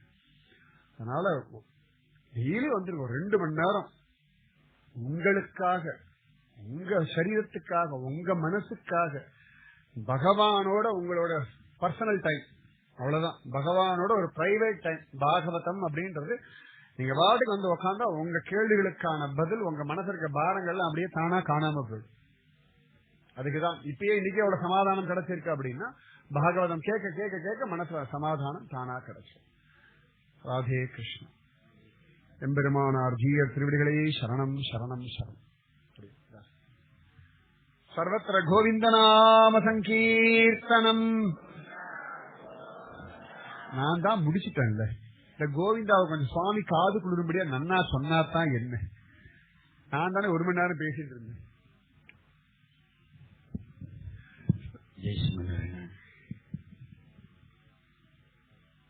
நல்ல உறக்க சொல்லுங்களேன்.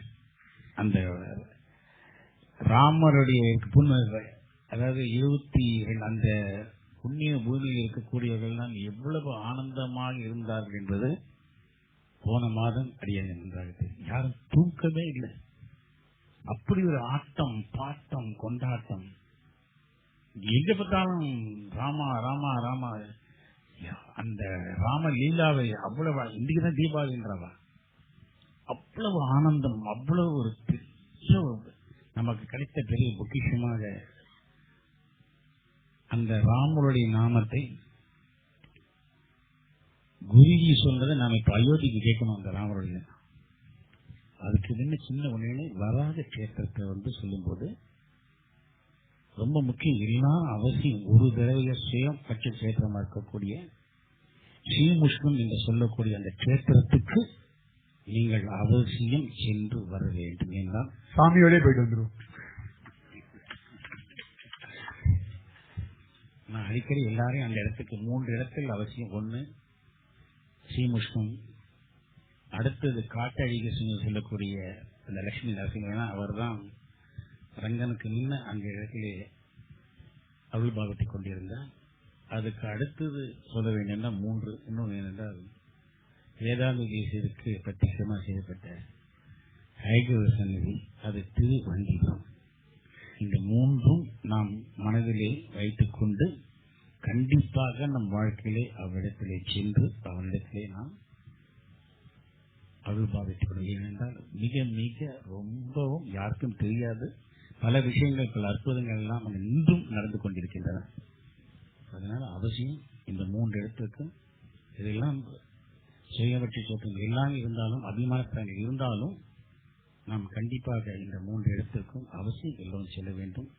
என்றால் கலியுகத்தை நம்ம கன நேரத்தை நமக்கு நம்ம நினைத்தது பிறப்பவர் யாருனாக்கா லட்சுமி நரசிம்மர். அந்த லட்சுமி நரசிம்மரை பற்றி அனுபவிக்கக்கூடிய ஞானம் யார் கொடுக்கிறார் அப்படின்னாக்கா ஹயக்ரீவர். அந்த ஹயக்ரீவர்கள் இருக்கக்கூடிய இடம் யாரால் ஆக்கப்பட்டதுனாக்க வராகமூர்த்தியாக்கு இந்த பூமி. இந்த 3க்கும் நாம் இருக்கக்கூடிய எல்லோருக்கும் அதிபதியாக இருக்கக்கூடியவர்களை எல்லாம் நாம் நேரத்தில் ஸ்மரணம் பண்ணி வந்தோமான நாம் குழந்தைகளும் சரி சிறந்த ஞானவான்களாக புத்திசாலிகள் இருந்து இந்த நாட்டிற்கும் நம்முடைய வீட்டுக்கும் இந்த உலகத்திற்கும் அவர்களெல்லாம் நல்ல குழந்தைகளாக வருவார்கள். இப்பொழுது குருஜி சொல்லக்கூடிய எந்த அளவிற்கு அந்த காலத்திலே பெண்கள் எல்லாம் அந்த பக்தியின் சின்னமாக தங்கள் உயிர் தியாகம் எவ்வளவு பண்ணியிருக்கார்கள். ஏன்னா இதை பார்க்கும்போது ரொம்ப சுல்பமாக ஆண்கள் ரொம்ப கம்மியாக தான் இருக்காங்க. இது பெண்கள் இவ்வளவு தியாகம் பண்ணிருக்கா என்பதற்கு ஒரு சின்ன இது சொல்லணும் அவசியமா குருஜி. அதை நான் சொல்லணும்னு கேட்டேன். சரியா சொன்னோம்னா சனாதன தர்மத்துல ஸ்திரீகளுக்கு முழு சுதந்திரம் என்னைக்குமே உண்டு. சனாதன தர்மத்துல ஸ்திரீகளை கட்டுப்படுத்தி வச்சு ஒரு சமையலறைக்குள்ள வைக்கவே இல்லை. முகலாயர்கள் காலத்துக்கு அப்புறமா வெளில வந்தாலும் தூக்கிட்டு போயிடுவா. அதனாலே புத்தி வைக்க வேண்டிய ஒரு அவசியம் இருந்தது. ஒரு 100 வருஷத்துக்கு முன்னாடி வரைக்கும் கூட, கொஞ்சம் 100 வருஷம் ரொம்ப ஜாஸ்தி நான் சொல்றேன், கொஞ்சம் வருஷத்துக்கு முன்னாடி கூட நீங்க யூரோப்ல போனேன்னு வச்சுக்கோங்களேன், லேடிஸ் எல்லாம் குதிரை ஓட்டுறதுக்கு 2 பக்கம் கால் போட்டு ஓட்டக்கூடாது. லேடிஸ் எல்லாம் இந்த பைக்ல ஸ்கூட்டர்ல 2 பக்கம் பின்னாடி உட்காருங்க இல்லையா, அந்த மாதிரி குதிரையில ஒரே பக்கம் 2 காலை வச்சுட்டு தான் உட்காரணும். ஆண்கள் மாதிரி 2 பக்கம் கால் போட்டு ஓட்டவே கூடாது. இவா சொல்றா நம்மள பார்த்து பெண்ணடிமை, பெண்ணடிமைத்தனம்ன்ற விஷயம் சனாதன தர்மத்துல ஒரு நாளும் கிடையாது. நல்லா ஞாபகம்.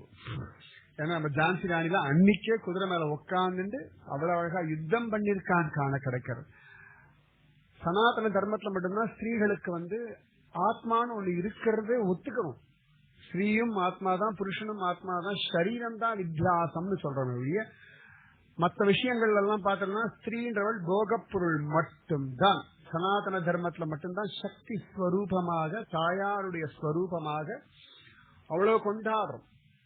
அதனால ஒரு காலகட்டத்துல ஸ்திரீகள்லாம் தூக்கிட்டு போயிடுவா.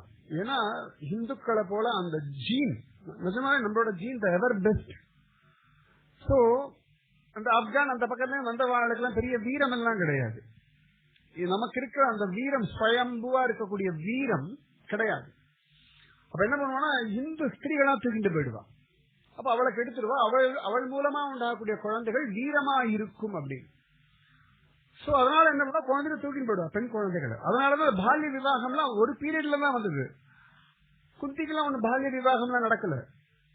சீதா மாதா எல்லாம் பார்த்தா நல்ல 6 வயசு. ஆனா அந்த காலத்துல 6 வயசுல பெரிய விஷயம் திரேதாயுகத்துல.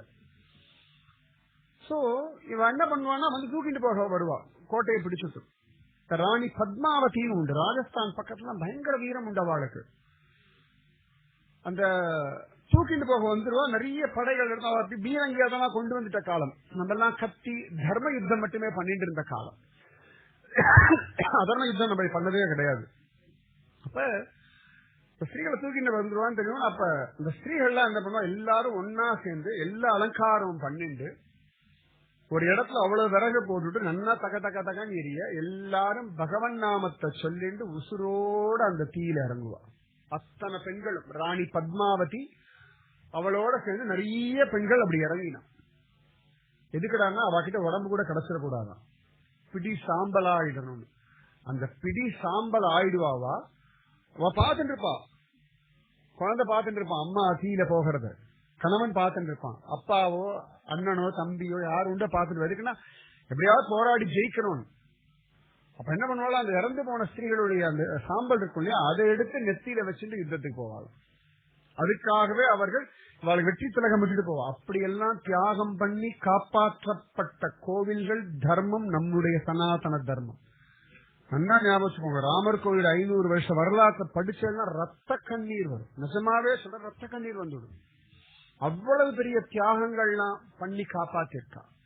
அவ்வளவு பெரிய விஷயம் இன்னைக்கு நாம பண்ணிருக்கோம் அப்படின்னா அப்படி நம்ம மூதாதையருடைய நமக்கு ஏன் நம்ம சந்தோஷம் வந்திருக்கு? பித்ருக்கள் எல்லாம் சந்தோஷம் ஆயிட்டா, அப்பாட ராமர் கோவில் கட்டியாச்சுன்னு, ராமன் வந்ததுனால எங்களுக்கு எல்லாம் சத்கதி கிடைச்சுடுதுன்னு அவர்கள் எல்லாம் சந்தோஷப்பட்டா. அந்த மாதிரி நிறைய தியாகம் பண்ணி காப்பாற்றப்பட்ட ஒரு தேசம், ஒரு தர்மம். உலகத்துல எந்த தேசமும் 1000 வருஷம் போராட்டம் கழிச்சும் தன்னுடைய இயல்ப, தன்னுடையதான அஸ்திவாரத்தை, தன்னுடைய வேற விடாத ஒரே தேசம் பாரத தேசம். நல்லா ஞாபகம். ஆப்பிரிக்கால போயாச்சுன்னா, நீங்க அமெரிக்கா போயாச்சுன்னா நேட்டிவ் அமெரிக்கன்ஸ் கிடையவே கிடையாது. ஆஸ்திரேலியாவில போயாச்சுன்னா அபாரிஜின் சொல்லுவா, அவெல்லாம் இல்லவே இல்லை. இன்னைக்கும் இங்க இந்துக்கள் மட்டும் இந்துக்கள் இருந்துட்டே இருக்கும். அப்படின்னா இந்த வேர் நல்ல ஸ்ட்ராங்கா இருக்கு. அதனால இந்த ராமனுடைய ஆலயம்ன்றது ரொம்ப பெரிய ஒரு போராட்டம், அத்தனை பேருடைய தியாகம். அதனால இந்த விஷயங்கள்லாம் குழந்தைகளுக்கு சொல்லுங்க. நம்மளுடைய கோவில்கள், நம்மளுடைய வரலாறுகள் சின்ன சின்னது அவளுக்கு போர் அடிச்சிடாதீங்க. விளையாட்டு போல சொல்லுங்க, தானாவே கேட்டுப்பார்கள். சரியா? நாம சொல்லி கொடுத்தோம்னா அடுத்த வந்து மண்டக்குள்ள புகுத்த முடியாது. தெளிவா நம்பிக்கையோட சொல்லிக் கொடுங்க. முதல்ல அழகா நல்ல நாம ஜெபம் சொல்லுங்க. ஸ்ரீராம ஜெய ராம ஜெய ஜெய ராமா,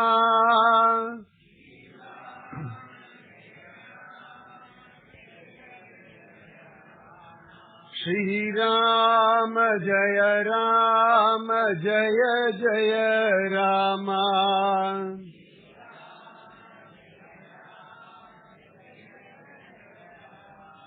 ஸ்ரீராம ஜெய ராம ஜெய ஜெய ராமா,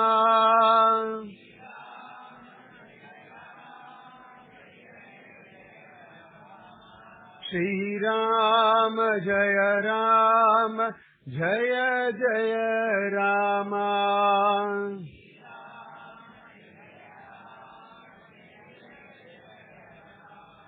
இந்த மந்திரம் வந்து ராமனே சமர்த்த ராமதாசருக்கு உபதேசம் பண்ண மந்திரம். 13 அக்ஷரங்கள் உடையது. ஜெயராமன் நம்ம எல்லாரையுமே காப்பாற்றும். ஜெய் போலோ சீதாராமச்சந்திர பகவான் கி ஜெய், போலோ சீதாராமச்சந்திர பகவான் கி ஜெய், போலோ சீதாராமச்சந்திர பகவான் கி ஜெய், போலோ தாமிரபரணி மாதா की जय हिंद, भारत माता की।